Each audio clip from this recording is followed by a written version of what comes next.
What does it take for a shop to survive a century in Canada? Think about it. 100 years ago, the world was a different place. No internet, no big box stores, just Main Street, handshakes, and businesses built on trust and quality. Most of those old shops are gone now, replaced by chains and empty storefronts. But scattered across this country, from coast to coast, a handful of remarkable stores are still standing, still serving customers, still family-owned, in many cases. These aren't museums or tourist traps. They're living, breathing businesses that have weathered wars, depressions, cultural shifts, and everything the modern world could throw at them. Today, we're stepping inside 10 of the oldest shops in Canada that are still open for business, and their stories might just surprise you. Before we begin, let's talk about just how rare these survivors truly are. Of the tens of thousands of retail shops that opened across Canada in the early 1900s, only a tiny fraction remain. Most disappeared decades ago. The Great Depression killed thousands in the 1930s. 2 world wars disrupted supply chains and took young owners overseas. Then came suburbanization in the 1950s, pulling customers away from downtown cores. Shopping malls arrived in the 1960s and 70s. Big box stores landed in the 1980s with pricing that independent shops couldn't match. And in the 2000s, Amazon began the final assault on traditional retail. The shops we're looking at today survived all of that. These are actual retail stores, not restaurants or factories, that have operated continuously for at least a century. Most are still run by the same families that founded them. They haven't survived by staying frozen in time. They've adapted, evolved, and changed with the decades. But something essential about them, some core identity, has remained intact through everything. So let's start our journey from coast to coast, counting down the 10 oldest shops still serving Canadians today. Starting at number 10, we head to the Maritimes and a shop that's been anchoring its small Nova Scotia town since 1918. Morrison's Hardware. They opened their doors just as the First World War was ending, and the smell that greets you when you walk in today is the same one that greeted customers over a century ago. Oiled wood floors, metal and rope, the faint must of old paper from decades of receipts and ledgers. A brass bell still rings above the door, the same bell that announced arrivals in 1918. The original tin ceiling tiles remain overhead, stamped with patterns that haven't been manufactured in 80 years. Behind the counter sits a display case with curved glass built by hand in 1920, still holding small hardware items just as it always has. The third generation runs it now, selling power tools and modern plumbing supplies alongside the old, reliable goods. But walk through Morrison's, and you're walking through layers of time. At number 9, we travel west to Saskatchewan and Pemberton's Pharmacy. It was established in 1915 by a Scottish immigrant who saw opportunity in a growing prairie town. James Pemberton knew every family by name. He extended credit during bad harvests, delivered prescriptions by horse and cart, and became the kind of anchor a small community couldn't survive without. When the Depression hit, he survived by bartering. Eggs for aspirin, butter for cough syrup. The account books from 1932 show transactions with no money changing hands at all. That reading corner near the window, it's been there since 1925, where farmers waited for prescriptions and caught up on news. The 4th generation fills those prescriptions today. 2 shops, 2 regions, 1 shared truth. Survival wasn't about size, it was about connection. Number 8 takes us into the world of craftsmanship that's nearly vanished from modern life. Sterling & Son Tailors. This one opened in Toronto in 1912, and if you step inside, you step into a trade that belonged to another century. The snip of scissors through wool, the weight of quality fabric between your fingers. A measuring tape is draped around your neck, while someone notes your exact dimensions in leather-bound books that go back generations. They imported their cloth from Britain in the early days, and some of that tradition continues. What changed was the market. Fewer men wear suits daily now, so Sterling adapted. They moved into alterations, custom casual wear and wedding attire.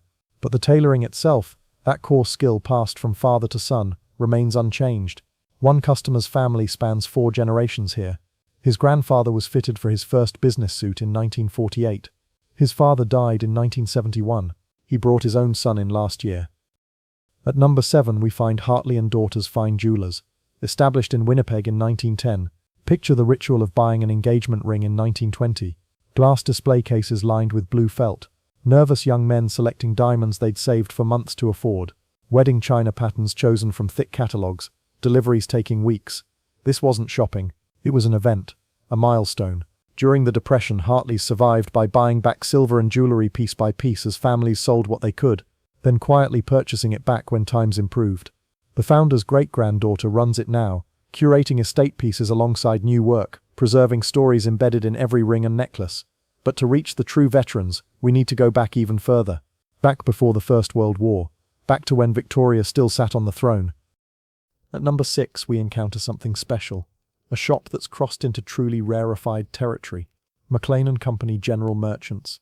They were based in southern Ontario and opened their doors in 1907. And to understand what that means, you need to picture the Canada of that year. The country had just 7 million people. Horse-drawn delivery was standard. Laurier was Prime Minister. Alberta and Saskatchewan had existed as provinces for only 2 years. The world moved more slowly then, and so did commerce. Duncan McLean came from Scotland with a plan. He'd sell dry goods, fabric, and basic household items. What began as bolts of cloth and sewing notions expanded over the decades to include ready-made clothing in the 1920s, household appliances in the 1950s, and modern goods as the market demanded. But the core stayed consistent. The original building was expanded in 1923, adding a second floor. It survived a fire in 1947 that took out half the block. In the 1980s, a careful restoration preserved the pressed tin ceiling, the original hardwood, and the big front windows. There's a woman in town who remembers her grandmother bringing her here in 1955 to buy school clothes. Now she brings her own grandchildren through that same doorway. 3 generations separated by 70 years, all crossing the same threshold. In 2010, online shopping nearly killed McLean's. Sales dropped. The future looked bleak, but the community rallied. Locals organized, bought gift certificates, and made a deliberate choice. They understood something important. This shop isn't just surviving. It's being kept alive by people who understand that some things, once lost, can never be recovered.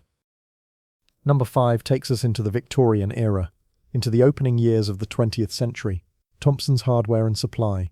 You could find them in rural Quebec, and it was established in 1903.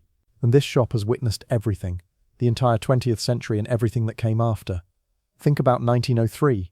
King Edward VII had just been crowned after Victoria's death 2 years earlier. Canada was still very much a British dominion.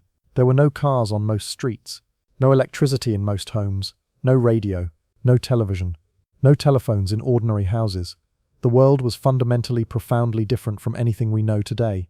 Thompson supplied the tools that built communities: hammers, saws, nails by the pound.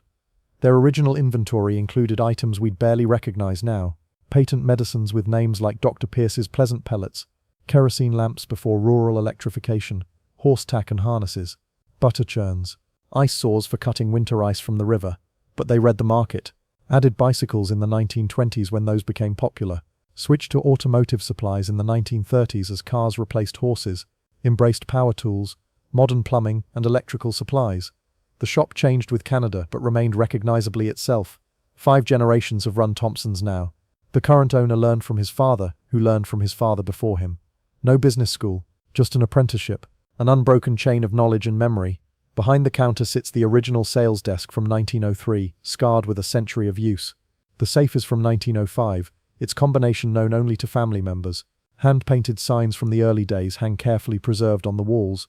But we're not done yet. 4 shops remain, 4 establishments that have stood even longer, and the stories only get more remarkable from here. At number 4, we step into the 1890s, and into truly rare territory. Fewer than a handful of Canadian retail establishments can claim this kind of longevity. Campbell & Sons Watchmakers. This shop in Victoria, British Columbia, opened in 1897, and to place that in context, Wilfrid Laurier hadn't yet become Prime Minister. The Klondike Gold Rush was about to explode. The Victorian era was drawing to a close. This shop opened in a Canada most of us can barely imagine. William Campbell arrived from Scotland with a watchmaker's skills and a dream of building something permanent in this new country.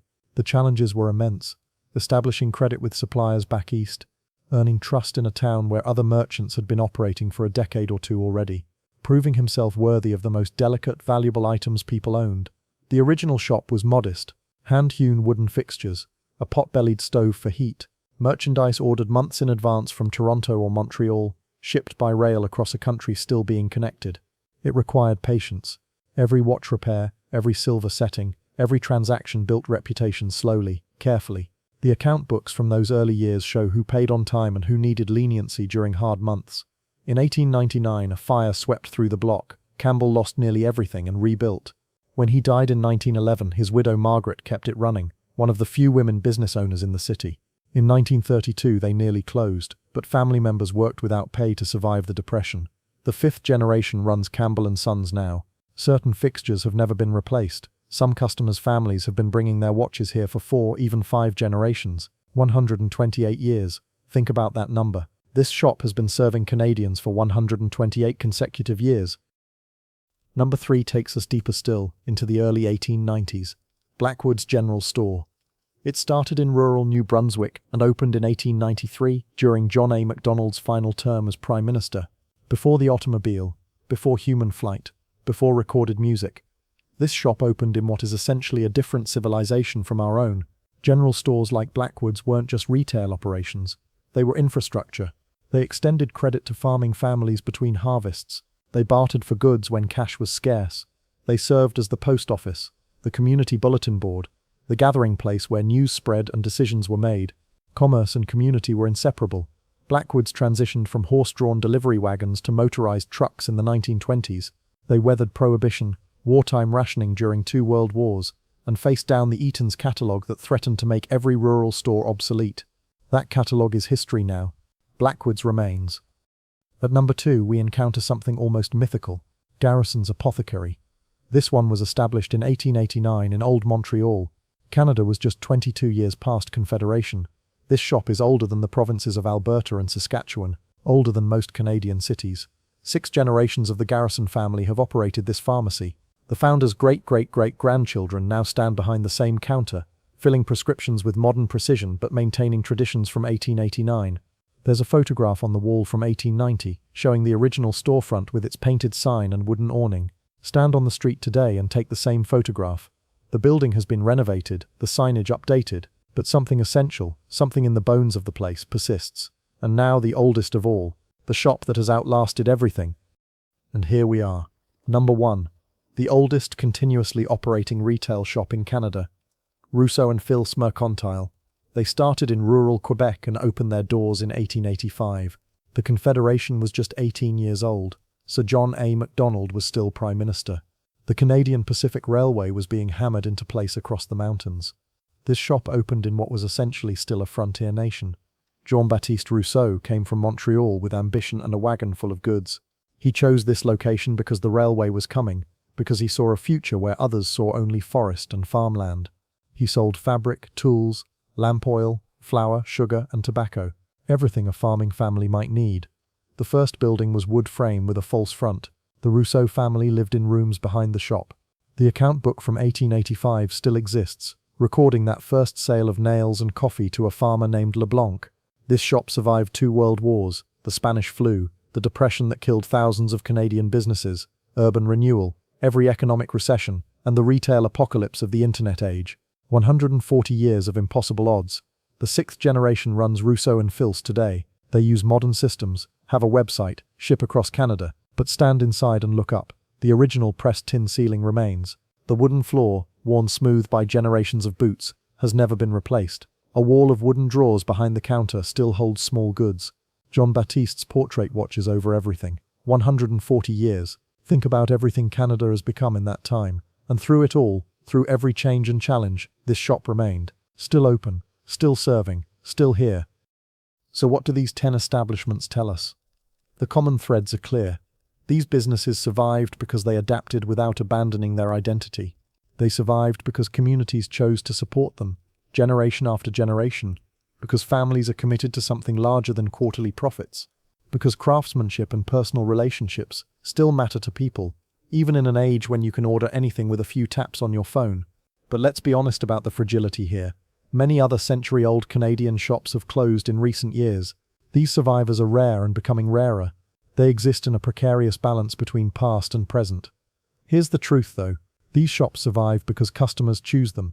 Every purchase at a century-old business is a vote for continuity, for keeping something irreplaceable alive. It's not nostalgia, it's active participation in cultural preservation. If you've ever shopped at any of these places, share your story in the comments. If you know other century-old Canadian shops, tell us about them. These businesses are part of our shared heritage. If you enjoyed this journey through Canadian retail history, subscribe for more deep dives into the places and things that shaped this country, and consider supporting the old shops in your own community, because once they're gone, they're not coming back.